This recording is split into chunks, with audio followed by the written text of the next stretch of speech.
Այսօր Ռուսաստանի Պետդումայի նախագահն եթե չեմ սխալվում հայտարարություններ հնչեցրելու, այսպես էր ասել, հենց այդ տերմինը օգտագործել էր ցինիկաբար, իր խոսքերն է մեջ բերում, ասում է Հայաստանը ցինիկաբար օգտվում է ԵԱՏՄ-ի այդպես առավելություններից, այդ միջոցներից, բայց միևնույն ժամանակ ԵՄ դեպի այսպես քայլեր անում, ասում է ավելի լավ է իրենք մեր հետ անկեղծ լինեն։ Սրա վերաբերյալ ինչ կարող եք ասել եւ քանի որ արդեն Նիկոլ Փաշինյանն էլ, հենց կառավարության ծրագիր ներկայացնելիս ասաց, որ առաջիկան պատրաստվում է, ինչ որ ժամկետներ կան, հստակ երբ է այդ դիմումը պատրաստվում։ Անկեղծի մասով մենք չափազանց անկեղծ ենք եւ մենք միշտ ենք անկեղծ եղել, մենք չէ որ որևէ բան ենք անում Ռուսաստանի Դաշնության հետ հարաբերությունները վատթարացնելու համար, հակառակը մենք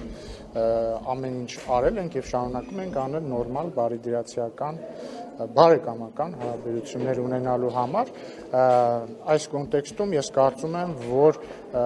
հայկական տնտեսվարողների դեմ կիրառվող անարդարացի եւ անտեղի սահմանափակումները չեն համապատասխանում ոչ Հայաստան-Ռուսաստան հարաբերությունների ոգուն, ոչ էլ առավել եւս Եվրասիական տնտեսական միության կանոններին, որովհետեւ ես ուզում եմ հիշեցնել, որ Եվրասիական տնտեսական միության գոյության ամբողջ իմաստը ապրանքների ազատ շարժն է եւ անմաքս։ Իսկ այստեղ մենք գործ չունենք ազատության հետ առնվազն դե ֆակտո։ Ինչ վերաբերում է Եվրամիության անդամակցության կամ տեխնացու դառնալու դիմումին, հայտնի փաստ է, որ հենց մեր ԵԱՏՄ գործընկերներն են մեզ ամեն ջանում, որպեսզի մենք դա անենք մի պարզ պատճառով, այսինքն ինչու այդպես ստացվում, որովհետև նրանք անդադ ասում են, որ մենք պետք է հանրաքվե անցկացնենք, իսկ հանրաքվե անցկացնել Եվրամիության անդամակցության հարցի վերաբերյալ հնարավոր է միայն երբ որ այդ հարցը ձևակերպված լինի եւ այդ հարցից բխող հանգամանքները հայտնի լինեն, այսինքն հնարավոր չի ուղղակի հանրաքվե անել։ Ուզում եք դառնանք Եվրամիության անդամ, եթե դրան հարակից գործողությունները արված չեն։ Դրա համար հանրաքվեն հնարավոր կլինի անցկացնել միայն այն բանից հետո, երբ մենք դիմենք Եվրամիության անդամակցության համար, ստանանք համապատասխան արձագանք, ստանանք համապատասխան դրական արձագանք, ստանանք համապատասխան ավելի հստակություն քայլերի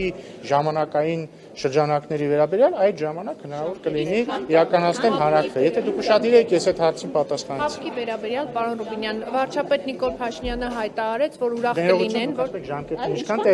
այ հենց հաշվի առնելով, որ այդ հարցի պատասխանը դեռ չկա, դրա համար հիմա հնարավոր չի անել հանրաքվե։ Վարչապետ Նիկոլ Փաշինյանը հայտարարեց, որ ուրախ կլինեն, որ հապկից Հայաստանին հեռացնել, Պեսկովն էլ արձագանքել էր եւ նշել էր, որ Երևանն ազատ է իր ընտրությունների հարցում եւ իրենք կարող են դիմումը ներկայացնել։ Մենք այսպես թե այնպես գիտեինք, որ Երևանն ազատ է ընտրության կայացման հարցում եւ ընդհանրապես Երևանը այսպես միշտ ազատ է լինելու իր ընտրության իրականացման հարցում։ Հարցը, այսինքն հիմա ուզում եմ հասկանալ ինչ տարբերություն կա հեռացնել, թե մենք դիմումը կտանք եւ դուրս կգանք։ Մենք ազատ ենք։ Ինչու չենք։ Ինչպես իրավացիորեն նշել է հարգարժան պարոն Պեսկովը, Հայաստանն ազատ է իր ընտրության հարցում։ Բայց ինչի՞ չի անում, սպասում ենք։ Որովհետեւ Հայաստանն ազատ է իր ընտրության հարցում։